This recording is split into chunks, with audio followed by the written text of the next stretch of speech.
इस कार्यक्रम का अध्यक्ष एवं म्यान का अध्यक्ष माननीय सुशील भट्टजी, जोरी का प्रिय मित्रहरू, सम्मानित हुनुहुने महानुभावहरू र सम्पूर्ण उपस्थित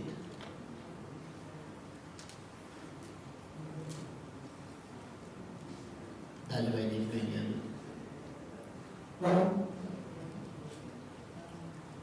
सबभन्दा पहिले त म म्यानेजमेन्ट एसोसिएसन नेपालको 38औं वार्षिक उत्सव यस सुखद अवसरमा यस संस्थालाई यति वर्षहरूको सफल कार्य र सफल सेवाका लागि र प्राप्त उपलब्धि र सफलताहरूका लागि हार्दिक बधाई ज्ञापन गर्न चाहन्छु। यो संस्था अर्थात् म्यान सफल हुनुपर्दछ। यसको सफलता सँगै देशको व्यवस्थापन पक्षको र अरू विभिन्न उपलब्धिहरू जोडिएका छन्।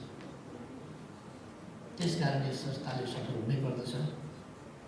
आगामी दिनमा थप र भव्य सफलताका निम्ति म हार्दिक शुभकामना ज्ञापन गर्न चाहन्छु। तपाईहरूले यो managing infrastructure development and it's financing विषयमा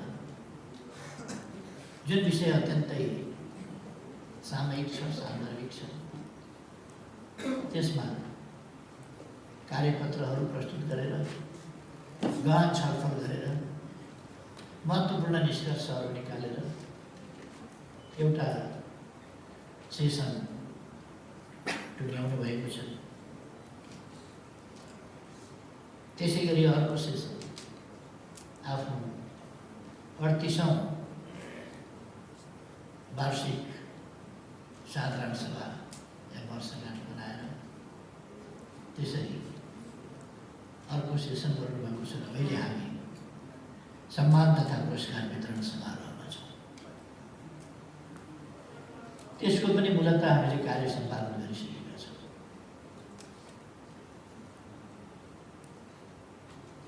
म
प्रधानमन्त्री बोलेकै बेला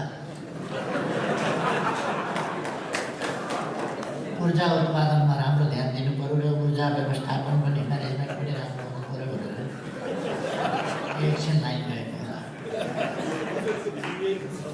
दावा साथ भन्छु केही वर्षभित्र यस्तो हुन पाउने छैन।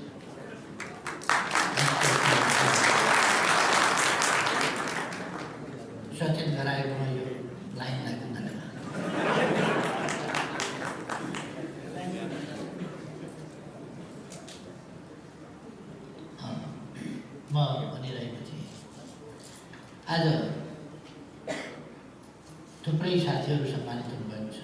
त्यसमा पनि खास गरी वर्ष पुरस्कारहरूबाट सम्मानित हुने साथीहरू,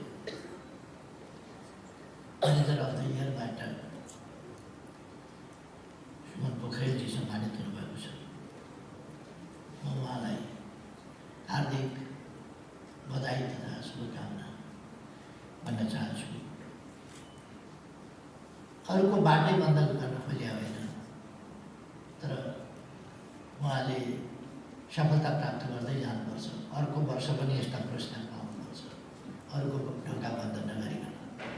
मैले उहाँलाई शुभकामना दिएको।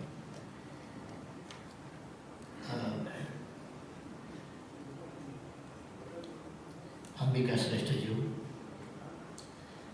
उहाँले भन्नुभयो मलाई किन दिएको भने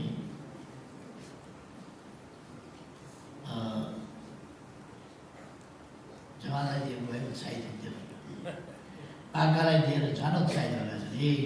यो उमेरसम्म पनि उहाँ म्यानेजमेन्टको क्षेत्रमा पुरस्कृत हुँदै हुनुहुन्छ। हामीले त गर्नुपर्ने यति बेला पनि उहाँ पुरस्कृत हुँदै हुनुहुन्छ। We have to learn from her. यसबाट नयाँ पिँढी हतोत्साही भएको छैन, उत्साही भएको छ। All of us are encouraged.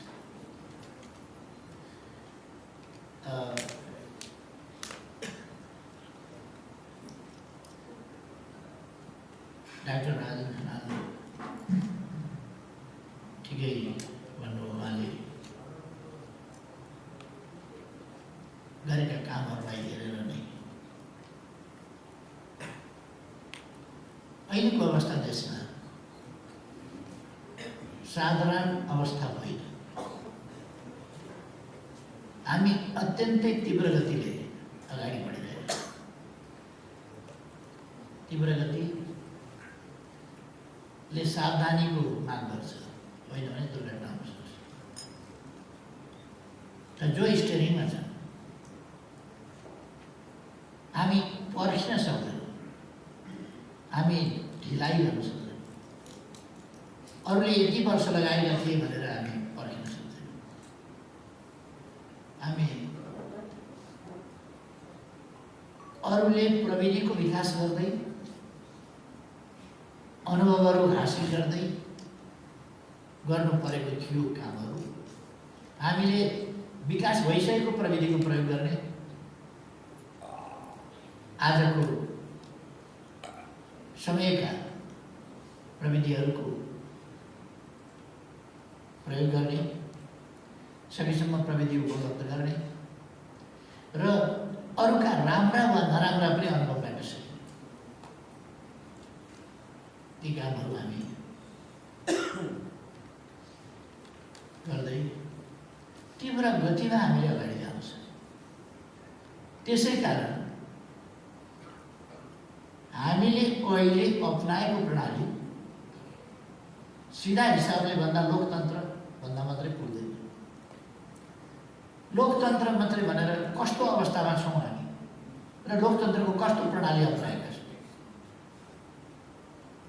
लोकतन्त्रको एउटा इस्ट्याब्लिस्ड प्रणाली, इस्ट्याब्लिस जसले सिस्टम पक्रिसकेको हुन्छ, जो सिस्टममा चलिसकेको हुन्छ, सिस्टम स्थापित र गतिशील भइसकेको हुन्छ, त्यसका नर्म्सहरू स्थापित भइसकेका हुन्छन्। अहिलेको अवस्था अथवा म प्रधानमन्त्री हुँदा त्यो अवस्था थिएन। डाक्टर राजन खनाल उहाँ सचिव हुँदा, अर्थ सचिव हुँदा त्यो अवस्था। हामी एउटा नयाँ प्रणाली, सर्वथा नेपालका लागि सर्वथा नयाँ प्रणाली, सङ्घीयता, लोकतन्त्र, गणतन्त्रात्मक, सङ्घीय लोकतान्त्रिक गणतन्त्र। यसमा सङ्घीयता हाम्रो लागि नयाँ चिज हो। सङ्घीयता हामीले व्यवस्था गऱ्यौँ संविधानमा, संविधानमा व्यवस्था भयो तर व्यवहारमा व्यवस्था भएको थिएन। त्यस्तो बेलामा प्रदेशहरूको रचना, चुनाव त भयो तर प्रदेश सभा त बन्यो, सभा बस्छ कहाँ? सभाले मन्त्री छान्न पर्यो, छान्ने कहाँ बस्छ? छानेपछि मन्त्रालय कहाँ? मन्त्रालय बनाएपछि मन्त्री बस्ने कहाँ? तिनलाई चलाउने कर्मचारीको समायोजन कसरी? अधिकार र कर्तव्यहरूको र स्रोतहरूको बाँडफाँड सैद्धान्तिक बाँडफाँडले हुँदैन, वस्तुगत बाँडफाँड। त्यो नयाँ कुरा हो। हाम्रा 761वटा सरकार छ। यो पृथक नयाँ व्यवस्थालाई यस अवधिमा संरचनागत अरू आर्थिक या अन्य विभिन्न व्यवस्थाहरूको समुचित व्यवस्थापन त्यो आवश्यक थियो। आर्थिक व्यवस्थापन त्यसमध्ये एउटा अत्यन्तै ठुलो महत्त्वको कुरा र हामीले यस बीचमा संविधान जारी गर्यौँ तर संविधानमा भनेका मौलिक हकहरू कार्यान्वयन गर्ने कानुन हामीसँग थिएन। आश्विन 3 भित्र गरिसक्नु पर्थ्यो, त्यो हामीले गर्यौँ। यो फागुन 21 भित्र गरिसक्नु पर्ने कतिवटा कामहरू छ।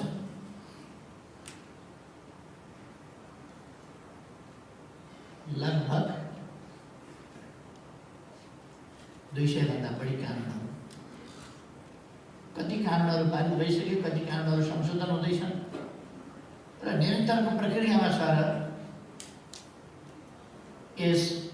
यो फागुन महिनाको भोलिदेखि लगभग हामीलाई 3 हप्ताको समय छ तर लगभग 2 हप्ता जसो भित्र हामी कामहरू टुङ्ग्याउँछौँ। अघि सचिव राजन खनालले भन्नुभयो, यो सजिलो छैन, यो जटिल काम थियो। यसलाई उपयुक्त ढङ्गले म्यानेज नगर्ने हो भने धेरै वर्ष लाग्छ। धेरै वर्ष लागेका विभिन्न देशका अनुभव हामीहरूसँग छन् तर हामीले निर्धारित समयभन्दा अगाडि नै काम सम्पन्न गरेका छौँ। अर्थात् हामी तीव्र गतिमा छौँ र हामीले नयाँ नयाँ कामहरू थालेका छौँ। विकासका सन्दर्भमा विकासलाई एकै हिसाबले मात्रै होइन, पुरानै हिसाबले मात्रै होइन, नयाँ हिसाबले, नयाँ गतिका साथ, नयाँ आधुनिकताका साथ अगाडि बढाउनुपर्छ भनेर हामीले थालेका छौँ। भ्रष्टाचार नियन्त्रणदेखि लिएर आर्थिक नीतिहरूको सन्दर्भमा वास्तविक आर्थिक नीतिहरू, कृत्रिम खालको अर्थतन्त्र होइन,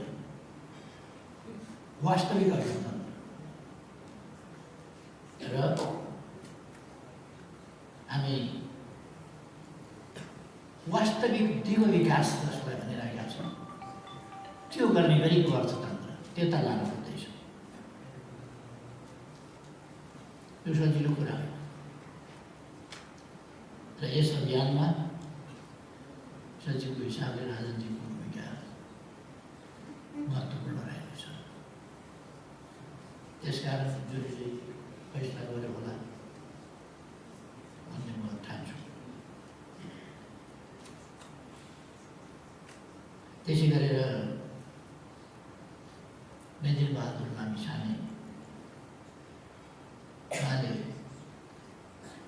म्यानेजरियल एक्सलेन्स इन एजुकेसन, उहाँले जुन प्रश्न उठाउनुभयो कि गुणस्तरीय शिक्षाको सबभन्दा पहिलो शर्त गुणस्तरीय शिक्षक। त्यसकारण उपयुक्त शिक्षक, गुणस्तरीय शिक्षक, दक्ष शिक्षक, समर्पित शिक्षक, जिम्मेवार शिक्षक भएन भने शिक्षाको गुणस्तर उठ्न सक्दैन। अरू कुनै पनि कुरा होइन। पहिलो शर्त त्यो उहाँले उठाएको कुरा जस्तै मैले शिक्षा सम्बन्धी आयोगलाई पनि आफूले निर्देश गरेको र अरूको शिक्षा नीतिमा पनि त्यो कुरा सामेल हुन्छ। शिक्षाको गुणस्तर जसबाट मात्र हामी विकासलाई तीव्रता दिन सक्छौँ र अगाडि जान सक्छौँ। यी विभिन्न विषयहरूमा विधाहरूमा यहाँहरूले जुन सम्मान पाउनुभएको छ, म तपाईँहरूलाई बधाई भन्न चाहन्छु, शुभकामना भन्न चाहन्छु र उपयुक्त पात्रहरूको चयनका लागि, त्यो सफलताका लागि जुरी धन्यवादको पात्र छ, प्रशंसाको पात्र छ।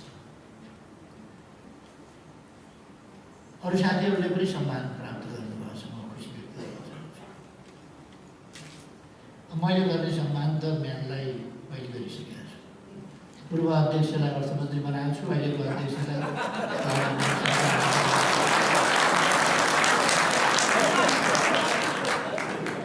त्यसकारण मैले यसलाई म्यानको सम्मानकै रूपमा लिएको। अरू पनि राम्रो काम गरेर लाइनमा बस्नुभएको छ।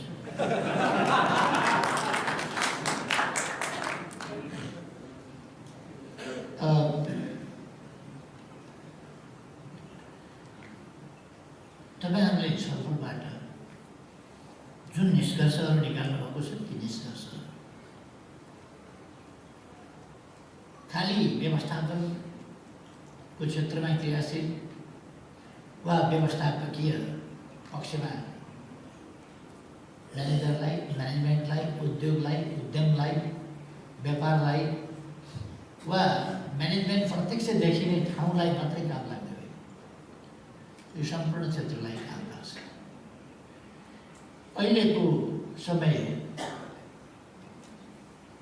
भिजन, अहिलेको समय innovation, research, development of technology and use of technology र प्रोपर म्यानेजमेन्ट अफ एभ्रिथिङ, जेसुकैको पनि प्रोपर म्यानेजमेन्ट।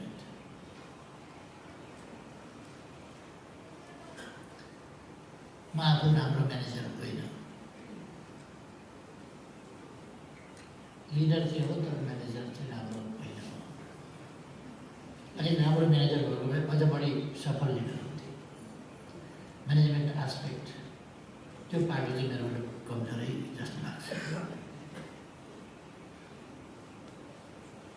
यसबाहेक तपाईँहरूले दिएका सुझावहरूले हाम्रो व्यवस्थापकीय क्षेत्रमा गर्नुपर्ने सुधार र अरू विभिन्न क्षेत्रमा गर्नुपर्ने सुधारहरू छ। अवश्य नै महत्त्वपूर्ण निष्कर्षहरू निकालेको छ, मैले विश्वास लिएको छु। ती निष्कर्षहरू खुदै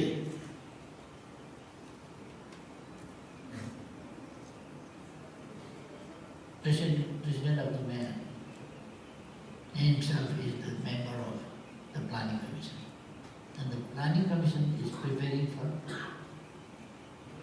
budget and planning for coming fiscal year as well as the 15th 5-year plan. त्यसो भएको हुनाले यो त्यताबाट पनि सरकारलाई नै जान्छ, उताबाट पनि सरकारलाई नै जान्छ, यताबाट पनि सरकारलाई नै जान्छ।